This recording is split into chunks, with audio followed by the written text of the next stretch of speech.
नमस्कार दोस्तों, स्वागत है आपका हमारे चैनल पर। आज जो कहानी मैं आपके लिए लेकर आई हूँ वो सिर्फ एक कहानी नहीं बल्कि भोलेनाथ की सरलता और धरती के एक चतुर इंसान के बीच का अनोखा मुकाबला है, जिसे सुनकर आपके चेहरे पर मुस्कान आ जाएगी। बात उस समय की है जब सावन का पवित्र महीना चल रहा था। चारों तरफ ठंडी ठंडी हवाएं चल रही थी और कैलाश पर्वत पर देवों के देव महादेव और माता पार्वती विराजमान थे।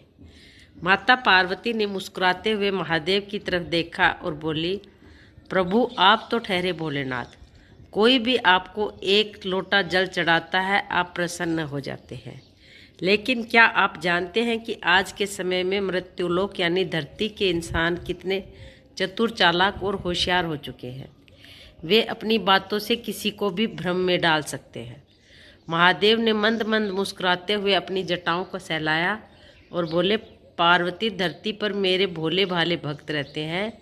वे छल कपट नहीं जानते, वे बहुत सीधे हैं। माता पार्वती ने चुनौती देते हुए कहा, अच्छा प्रभु, अगर ऐसा है तो एक काम कीजिए, आप खुद साधारण मनुष्य का रूप धरकर धरती पर जाइए, वहाँ किसी के साथ कोई व्यापार या खेती में साझेदारी करके देखिए, तब आपको पता चलेगा कि वहाँ के लोग कितने घाघ हैं। अब भोलेनाथ तो ठहरे कौतुकी। उन्होंने माता पार्वती की यह शर्त स्वीकार कर ली। उन्होंने एक साधारण धोती कुर्ता पहना, हाथ में एक लाठी ली और निकल पड़े मृत्युलोक यानी हमारी धरती की ओर।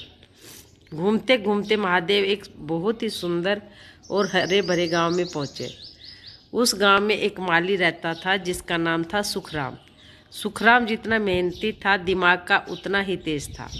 गांव के लोग कहते कि सुखराम सूखी जमीन से भी सोना उगा सकता है। महादेव दोपहर के समय सुखराम के खेत की मेड़ पर जाकर बैठ गए। सुखराम पेड़ की छांव में बैठकर आराम कर रहा था। महादेव ने कहा, राम राम भाई, हम परदेसी हैं, इस गांव में काम की तलाश में आए हैं। क्या तुम हमें अपने साथ खेती में साझेदारी बनाओगे? मेहनत दोनों बराबर करेंगे और जो फसल होगी उसे आधा आधा बांट लेंगे। सुखराम माली ने ऊपर से नीचे तक उस अजनबी को देखा।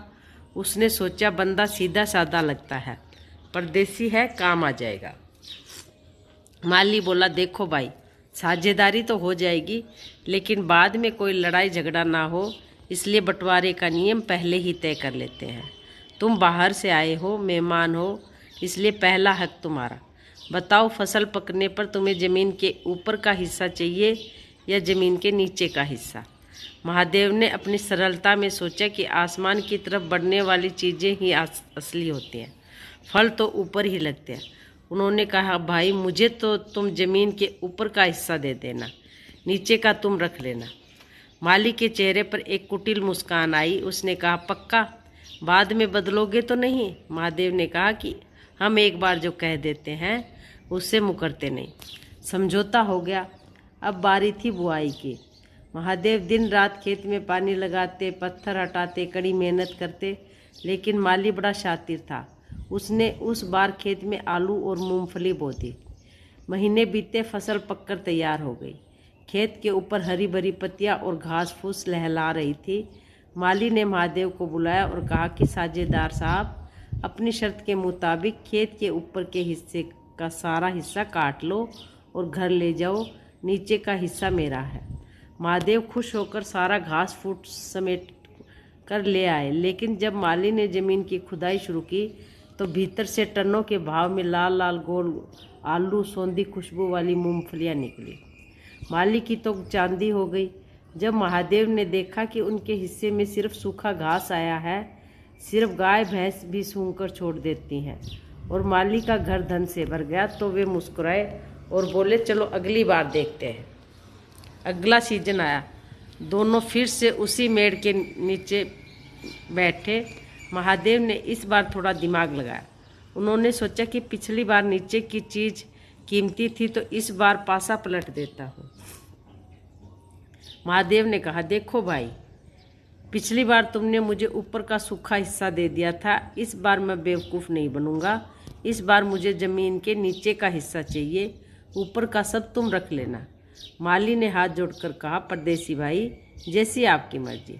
आप जो कहो वही सही। इस बार नीचे का हिस्सा आपका, ऊपर का हिस्सा मेरा। अब माली तो ठहरा घाघ किसान। उसने उस बार खेत की मिट्टी पलटी और उसमें गेहूं, बाजरा और मक्का बो दिए।